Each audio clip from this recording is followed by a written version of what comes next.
নদিয়ার নাকাশিপাড়ায় দাপুটে কংগ্রেস নেতা ও তার ছেলে খুন। নদিয়ার নাকাশিপাড়ায় খুন হলেন এলাকার দাপুটে কংগ্রেস নেতা ও তার ছেলে। মৃত দুজনের নাম আনিসুর শেখ ও তার ছেলে আবু সুফিয়ান। স্থানীয় সূত্রের খবর, বেথুয়াডহরি বাজার থেকে বাড়ি ফেরার পথে নাগাদের রেলগেটের কাছে তাদের 4 চাকা গাড়ি আটকে এলো, পাথারি, বোমা ও গুলি ছোড়া হয়। আর এই ঘটনায় প্রাণ হারায় নাকাশিপাড়া ব্লক কংগ্রেস সভাপতি আনিসুর শেখ ও তার ছেলে আবু সুফিয়ান। রক্তাক্ত অবস্থায় স্থানীয়রা এদের দুজনকে বেথুয়াডহরি স্টেট জেনারেল হাসপাতালে নিয়ে গেলে চিকিৎসকেরা মৃত বলে ঘোষণা করে। আমার ছোট বোনের পর কংগ্রেস পার্টি করতো, ভালো ঝামেলা মামলা হলে মিটিয়ে দিত, বিনা এতে প্রত্যেকটা মানুষের পাশে থাকতো। সেই বোনাইকে জুব্বারের হিংসা হতো, ও কেন করছে আমি পাচ্ছি নি, সেই জুব্বার লোক দিয়ে ওকে খুন করে দিল গো।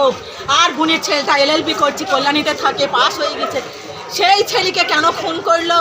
কেন? আপনারা দেখেন, জনসাধারণ দেখেন, এর বিচার করেন।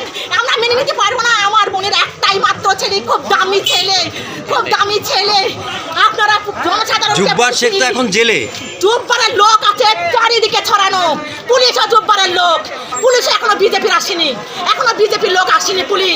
পুলিশ ইমিডিয়েটলি ওর প্রচুর চাঙ্গা পাঙ্গা ছাড়া আছে, ওর একটা পুরো হরনগর অঞ্চলে ছাড়া আছে, আশেপাশেও ছাড়ানো আছে, চারিদিকে ছাড়ানো আছে ওর, চারিদিকে। এখনো থানা বিজেপির আন্ডারে নয়, এখনো থানা TMCর আন্ডারে আছে, এখনো থানা আছে। নইলে গুলি করতে পারতো না। আমার বোনের ছেলে, সে LLB পাস করে তাকে বিদেশে পাঠাবে, সব ঠিক হয়ে গেছে, তাকে লন্ডন পাঠাবে ব্যারিস্টারি করার জন্য। সেই বোনের ছেলেকে খুন করলো গো। কি করে আমরা মানবো? আমাদের দামি ছেলে, আমাদের দামি ছেলে, কোটিতে একটা ছেলে। গাড়ি আটকে কারা এই ধরনের নৃশংস খুন করলো বা কী কারণে খুন, তদন্ত শুরু করেছে নাকাশিপাড়া থানার পুলিশ। যদিও ঘটনায় এখনো পর্যন্ত দোষীরা খুনিকে গ্রেপ্তার করতে পারেনি পুলিশ। ইতিমধ্যেই বেথুয়াডহরি স্টেট জেনারেল হাসপাতালে এসে পৌঁছেছেন নিহতের পরিবার থেকে শুরু করে স্থানীয় কংগ্রেস নেতৃত্ব। অন্যদিকে ঘটনাস্থলে পৌঁছেছেন কৃষ্ণনগর পুলিশ জেলার পুলিশ সুপার অতুল ভি সহ পুলিশের উচ্চপদস্থ কর্তারা। রতনের রিপোর্ট, PB নিউজ।